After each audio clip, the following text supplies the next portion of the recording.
Hello বন্ধুরা, তোমরা সবাই কেমন আছো? আশা করি ভালো আছো। আর আজকের ভিডিওতে তোমাদেরকে এই কেকটার অর্ডার ছিল, সেটা কীভাবে প্রিপেয়ার করেছি সেটা তোমাদেরকে দেখাবো। আর যাদের মনে হয় কেক বানানো শুধুই ডিম, চিনি, ময়দার খেল, তাদের কিন্তু চিন্তাটা সম্পূর্ণই ভুল। আসল গল্প রয়েছে আমার ভিডিওর মধ্যে। চলো জেনে নেওয়া যাক। এখন বাটার আর চিনির মিশ্রণ তোমরা দেখতেই পাচ্ছ, এটাকে কিন্তু এবার ভালোভাবে মেশাতে হবে। এরপরে দেবো এর সাথে ডিম। এবার এখানে একটা গল্প রয়েছে, যেটা আমার মায়ের গল্প। ছোটোবেলায় মা বলতেন কোনো খাবার তৈরি করার সময় ভালোভাবে সেটা মিক্স করতে হয়, তাতেই তার স্বাদ ফুটে ওঠে। তবে কিন্তু ওভার মিক্স নয়, পর্যাপ্ত পরিমাণে ভালোভাবে যত্ন সহকারে মিক্স করতে হবে। এখন আস্তে আস্তে দেবো ডিম। তো 2খানা ডিম দেবো। আর হ্যাঁ, ডিম ভাঙার সময় কিন্তু অবশ্যই একটু খেয়াল রাখবে যাতে ডিমের খোলা বাটারের মধ্যে মিশে না যায়। তাতে কিন্তু সম্পূর্ণ কেকটা সুস্বাদু হলেও একটা আমেজ নষ্ট করে দেবে। এবার দেব ভ্যানিলা এসেন্স। এটা কিন্তু খুব গুরুত্বপূর্ণ একটা স্টেপ, কেন ভ্যানিলা এসেন্স খাবারের একটা স্বাদ মাত্রা বাড়িয়ে দেয়। তো এবার দেব মেন যে ইনগ্রিডিয়েন্টস। তো এটা দেখে তোমরা অনেকেই একটু অবাক হচ্ছ, বুঝতে পারছি। তো অনেকেই এটার সাথে পরিচয় রয়েছে। তো এটাকে বলা হয় মোরব্বা। তো এটা চাল কুমড়োর মোরব্বা বলা হয়। মোরব্বা অনেক কিছু দিয়েই তৈরি হয়। তো এখন যেটা দিচ্ছি মোরব্বা। আর এটা কাজু, এর সাথে দেবো কিশমিশ আর টুটি ফুটি। তো ড্রাই ফ্রুট কেকের ক্ষেত্রে কিন্তু অনেক ড্রাই ফ্রুটই অ্যাড করতে পারো, যেমন আঞ্জির রয়েছে,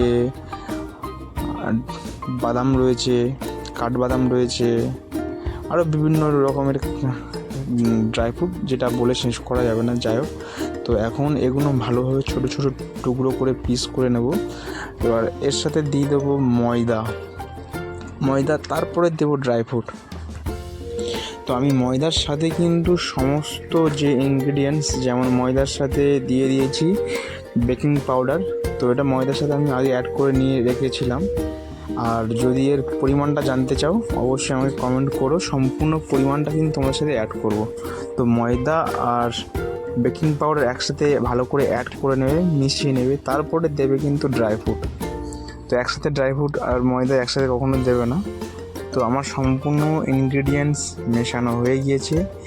এইবার এটাকে আমি বেকিংয়ে দেব। তো আমি বেকিং প্যানটা আমি রেডি করে নিয়েছিলাম আগে থেকে। এবার দেবো বেকিংয়ে। আর জীবনে আমরা কোনো ভালো কিছুর জন্য যেমন ধৈর্য ধরি, এই বেকিংয়ের সময় কিন্তু কেকটাও সময় নেবে। আর এই অপেক্ষার ফল কিন্তু হবে দারুণ মিষ্টি। এখন আমি এটাকে 180 ডিগ্রি প্রিহিট ওভেনে 30 মিনিটের জন্য ছেড়ে দিলাম। তারপর 30 মিনিট পরে এসে তোমাদেরকে দেখাবো কীভাবে যে কোনো কেক পারফেক্টলি ইজি পদ্ধতিতে তোমরা যে কোনো সময় বেক করতে পারো। তো এখন এটা বেকিং হচ্ছে। তো চলো 30 মিনিট পর ফিরে এসেছি। তো কেকটা ভিতর থেকে কাঁচা আছে নাকি ভালোভাবে বেক হয়েছে সেটা তোমাদেরকে সহজ পদ্ধতিতে দেখাচ্ছি। একটা টুথপিক নিয়েছি আমি, আর কেকটা মাঝখানে ঢুকিয়ে দিয়েছি। তো দেখব কেকের যে ব্যাটার টুথপিকের মধ্যে লেগে আছে কি না। তো সামান্য একটু রস লেগে রয়েছে বলে আমি আরও 3 মিনিটের জন্য এটাকে আমি সেট করে দিলাম। তো 3 মিনিট পর আশা করি হয়ে যাবে। তো এখন 3 মিনিট পর সত্যি কিন্তু আমার কেকটা রেডি হয়ে গেছে।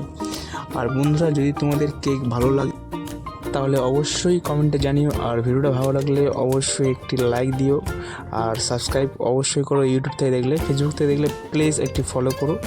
আর যদি তোমাদের বিভিন্ন ওকেশনের কোনো কেক প্রয়োজন হয়, কাস্টমাইজ কেক, তাহলে অবশ্যই আমাকে যোগাযোগ করো।